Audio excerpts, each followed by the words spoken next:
आदत हो गई देश को अपनी पर्सनल प्रॉपर्टी समझे, पर्सनल प्रॉपर्टी।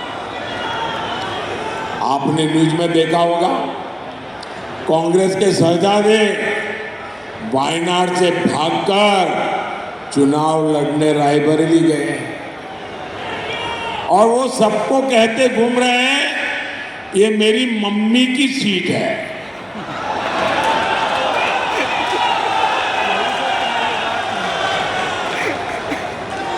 अरे कोई बच्चा स्कूल में पढ़ने जाता है ना, तो भी ये नहीं कहता है कि मेरे पापा की स्कूल है, भले वो पापा वहां पढ़े हो, ये कहते हैं मेरी मम्मी की सीट है। 8 साल का बच्चा भी ऐसा नहीं बोलता है जी। उनकी माता जी भी वहां गई प्रचार करने के लिए और रायबरेली में जाके कहा कि वो अपना बेटा उनको सौंप रहे हैं। रायबरेली में उनको 50-50 साल से इस परिवार की सेवा करने वाला एक भी कार्यकर्ता नहीं मिला जिनको वो रायबरेली में पसंद करना चाहते हो। ये प्रॉपर्टी का भाव। और भाइयों बहनों, रायबरेली वाले पूछते हैं कि बेटे को रायबरेली देने आई हो, लेकिन रायबरेली में जब कोविड के कारण लोग परेशान थे, क्या आपको एक बार रायबरेली आने का मौका नहीं मिला? क्या आपने रायबरेली में आकर के कोविड के समय भी क्या एक बार भी पूछा है कि आपका हाल क्या है? और आज कह रही हो कि आप अपने बेटे को रायबरेली सुपुर्द कर दो। आप कल्पना करिए, हमारे लोकतंत्र का मंदिर, हमारी सांसद, ये परिवारवादी लोग संसदीय सीटों का वसीयतनामा लिख रहे हैं। भाइयों बहनों, ये वही लोग हैं जो आपकी विरासत पर टैक्स लगाने की बात करते हैं। यानी जीवन भर कमाएंगे आप, लेकिन आपकी कमाई आपके बच्चों को नहीं मिलेगी। उसे हड़पेगी कांग्रेस, लेकिन संसद की सीट इन्हें अपनी खानदानी जायदाद लगती है। खुद रिटायर हो रहे हैं तो पार्टी के कार्यकर्ता को मौका नहीं मिलेगा, सीट बेटे को मिलेगी। बेटी आप तस्वीर लेके आई हो, थक जाओगी ऐसे खड़े खड़े। जरा ये तस्वीर भी जरा एसपी जी वाले उन बेटी से ले लेना। अपना नाम पता लिख देना बेटा, नाम पता लिख देना। है चाहे तमिलनाडु में हो, केरल में हो, कर्नाटका में हो, तेलंगाना में हो, पश्चिम बंगाल में हो, हिमाचल में हो, मैं उन मुख्यमंत्रियों को चुनौती देता हूं और जरा समझ ले मेरी चुनौती को। ये मेरा पॉलिटिकल स्टेटमेंट नहीं है, ये मेरा चुनावी स्टेटमेंट नहीं है। मैं बड़ी गंभीरता से एक विषय को छेड़ना चाहता हूं और जो मीडिया वाले अपने आप को बड़ा खैरखा मानते हैं, अपने आप को न्यूट्रल मानते हैं, वो जरा इनके मुख्यमंत्रियों को जाकर के सवाल पूछे। ये उनके शहजादे आए दिन उद्योगों का विरोध करते हैं, उद्योगपतियों का विरोध करते हैं, निवेश का विरोध करते हैं। आने वाले दिनों में कौन उद्योगपति उनके राज्य में जाकर के पूंजी निवेश करेगा? उन राज्यों के नौजवानों का क्या होगा? ये महाराष्ट्र में जो लोग चुनाव लड़ने के लिए हमारे सामने हैं, क्या वे शहजादे की इस भाषा को मान्य करते हैं? क्या सारे निवेशक जो मुझे मिलने आते हैं वो कहते हैं साहब हम इन राज्यों में नहीं जाएंगे क्योंकि वहां तो हमारे विरोधी विचारधारा है, निवेश की विचारधारा, विरोध की विचारधारा है, उद्योगपतियों को गालियां दी जाती हैं। मैं उन राज्यों के नौजवानों को पूछता हूं जो शहजादे की भाषा को सुनकर के कौन उद्योगपति उन राज्यों में आएगा?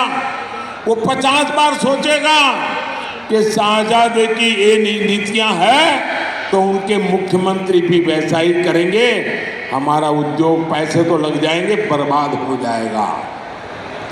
और फिर चिल्लाना मत कि हमारे यहां से उद्योग चले गए, फलाने राज्य में गए, टिकने राज्य में गए।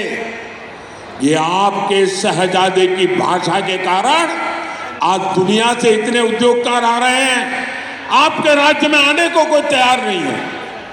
मुख्यमंत्री है वो स्पष्ट करे ये जो शहजादे की भाषा है, उद्योगकारों के खिलाफ जो बोला जा रहा है, उद्योगों के खिलाफ बोला जा रहा है, निवेश के खिलाफ बोला जा रहा है, देश के नौजवानों की जिंदगी तबाह करने की भाषा बोली जा रही है।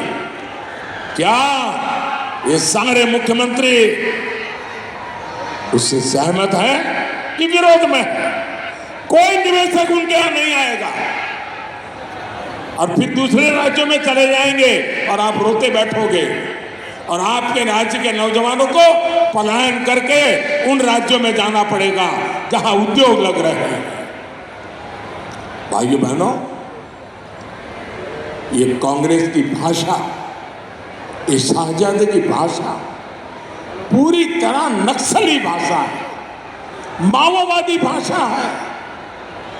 और नक्सली भी तो बिना रंगदारी लिए किसी कारोबारी को काम नहीं करने देते थे। आज मोदी ने नक्सलियों की कमर तोड़ दी है, इसलिए आज रंगदारी की जिम्मेदारी कांग्रेस और जामुओं ने उठा कर ली है। और फिर तो मौज ही मौज है, यानी वकील के लिए भी आपका चोरी का पैसा, ये खेले इनका। लेकिन मोदी इन बेईमानों के ठिकानों से पैसा बरामद करवा रहा है।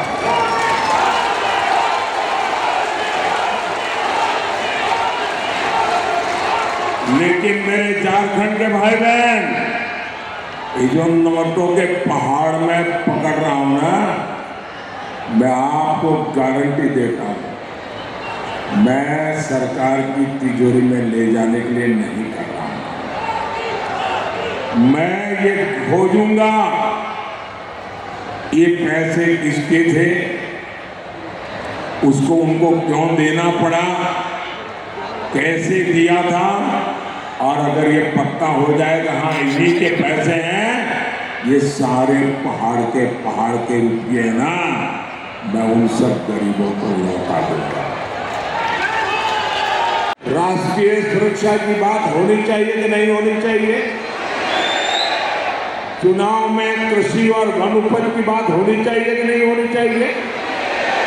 चुनाव में युवाओं के लिए बनते नए अवसरों की बात होनी चाहिए या नहीं होनी चाहिए? चुनाव में हाईवे, एक्सप्रेसवे और इंफ्रास्ट्रक्चर पर बात होनी चाहिए कि नहीं होनी चाहिए? लेकिन कांग्रेस वाले जामुआ वालों को इन सबसे कोई मतलब ही नहीं है। इन्हें विकास का क ख ग घ भी मालूम नहीं है। और इनका तरीका क्या है? झूठ बोलो, जोर से बोलो, बार बार बोलो, इधर भी बोलो, उधर भी बोलो, खड़े खड़े बोलो, नाच नाच के बोलो, झूठी बोलो। और इनके मुद्दे क्या है? गरीब की संपत्ति का एक्सरे करेंगे, उसे छीनेंगे, एससी, एसटी, ओबीसी का आरक्षण छीनेंगे, मोदी जी को रोज नई नई गालियां देंगे। क्या इससे ज्यादा आगे ये सोच ही नहीं सकते क्या? इंडिया अलायंस वाले आपसे झूठ बोलते हैं, इनकी सच्चाई पूरा देश जान गया, इसलिए पूरा हिंदुस्तान कह रहा है, फिर एक बार, फिर एक बार, फिर एक बार, फिर एक बार। साथियों, झारखंड जैसा राज्य खनिज संपदा में इतना अमीर है, इतना अमीर है, आप कल्पना नहीं कर सकते।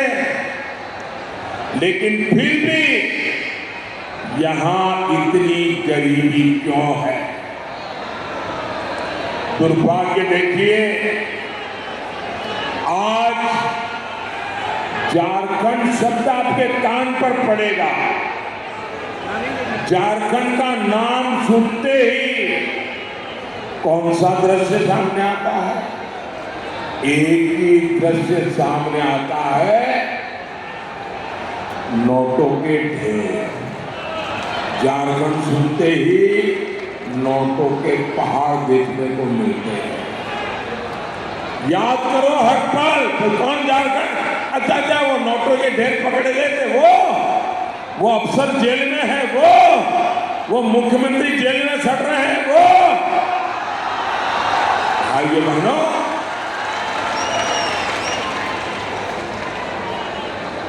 सामान्य मानवी को गरीब रखकर कांग्रेस और झामुमो वालों ने अपने घरों में काली कमाई का अंबर लगा रखा। साथियों, और कांग्रेस भ्रष्टाचार की जननी है।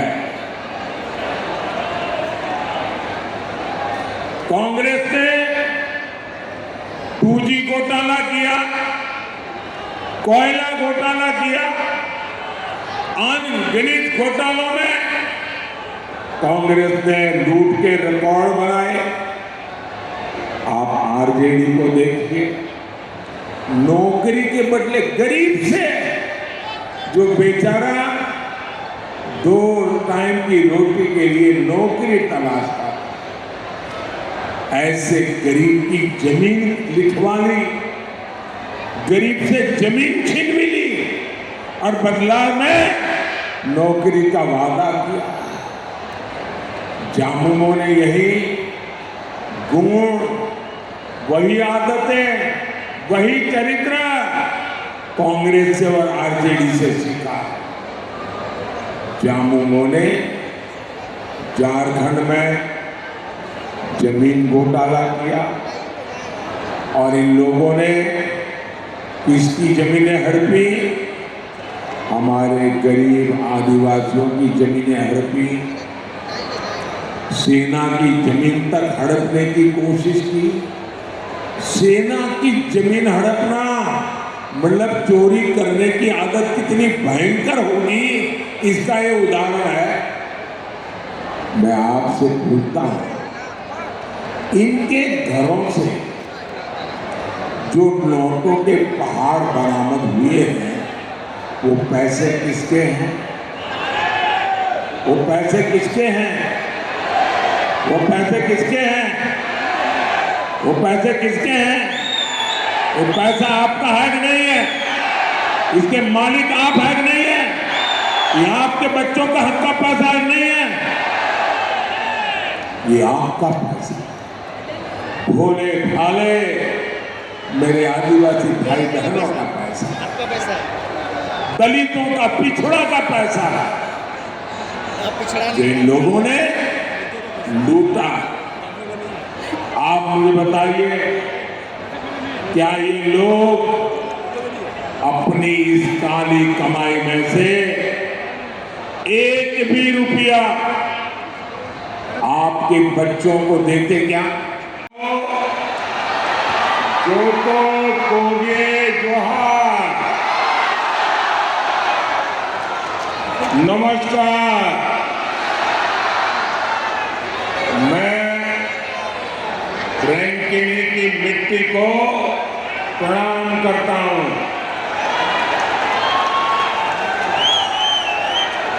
हमारा जमशेदपुर ये केवल एक शहर मात्र नहीं है, ये हमारा जमशेदपुर विविधताओं से भरा मिनी हिंदुस्तान है।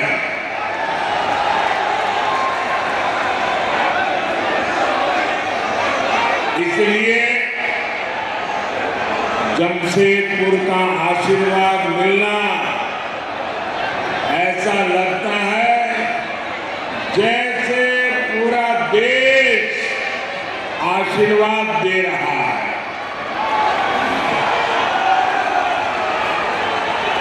यहाँ एक बेटी एक बढ़िया चित्र बना करके ले आई है, वहाँ एक नौजवान भी कोई चित्र वगैरह लेकर के आए हैं। जरा एसपी जी वगैरह उनसे ले लें चित्र। ये बच्चे बड़े उत्साह से देखे, वो दूसरा एक नौजवान भी ले आया है। हाँ, कलेक्ट कर लीजिए भाई बच्चों को। अच्छा, आप अपना नाम लिख देना, मैं आपको चिट्ठी लिखूंगा। पीछे अपना नाम लिख देना, अपना नाम पता आराम से लिखो बेटा, आराम से लिखो। फिर ये मेरे एसपी जी जो साथी है ना, उनको दे देना। उधर भी जो बेटा है, बेटे आप भी अपना नाम पता लिख देना, मैं चिट्ठी लिखूंगा। उत्साह बता रहा है कि जमशेदपुर में 4 जून को क्या परिणाम आने वाला है।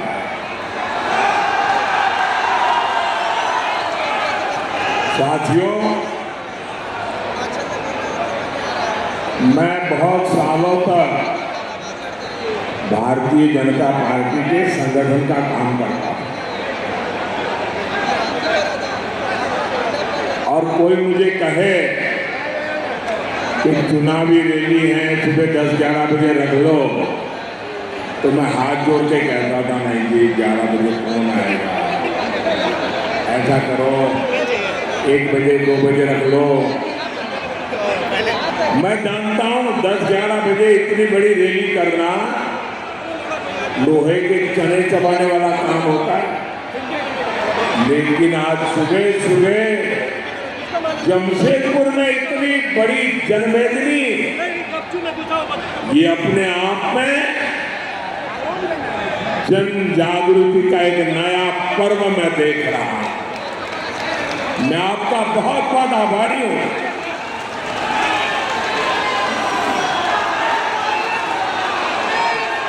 साथियों, लोकसभा चुनाव देश के भविष्य को सशक्त बनाना, मजबूत बनाना, वर्तमान पीढ़ी और आने वाली पीढ़ियों का भी उज्जवल भविष्य निश्चित करने का एक चुनाव। मेरे प्यारे भाई बहन, एक देश का भविष्य कैसे तय होगा? मैं आपसे पूछता हूं, चुनाव में देश की अर्थव्यवस्था पर बात होनी चाहिए कि नहीं होनी चाहिए? जरा पूरी ताकत से मुझे बताइए, जमशेदपुर के लोग पूरा देश आपको सुनेगा। चुनाव में देश की अर्थव्यवस्था की चर्चा होनी चाहिए कि नहीं होनी चाहिए? चुनाव में उद्योगों, लघु उद्योगों की बात होनी चाहिए कि नहीं होनी चाहिए? साथियों,